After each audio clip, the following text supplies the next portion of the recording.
Tatlo ang patay at isang nakaligtas matapos tangayin ng rumaragasang tubig bahan ng tangkaing tawirin ng sinasakyan nilang motorsiklo ang spillway sa Sapang Dalaga, Misamis Occidental. Tutukan yan sa report ni Cyril Chavez ng GMA Regional TV 1 Mindanao.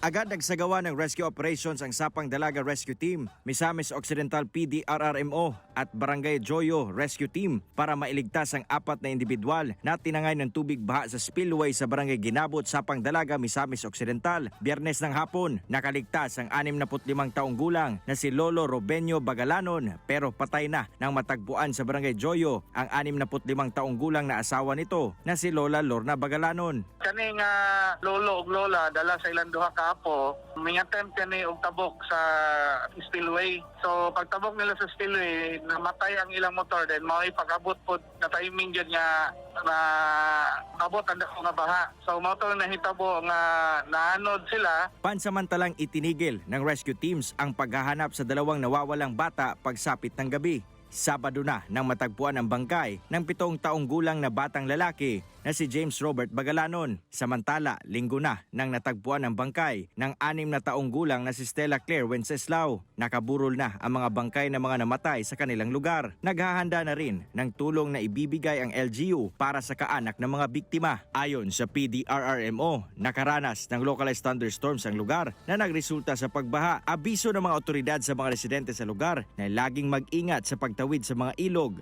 lalo na kung may ulan. Ako, si Cyril Chavez para sa GMA Regional TV.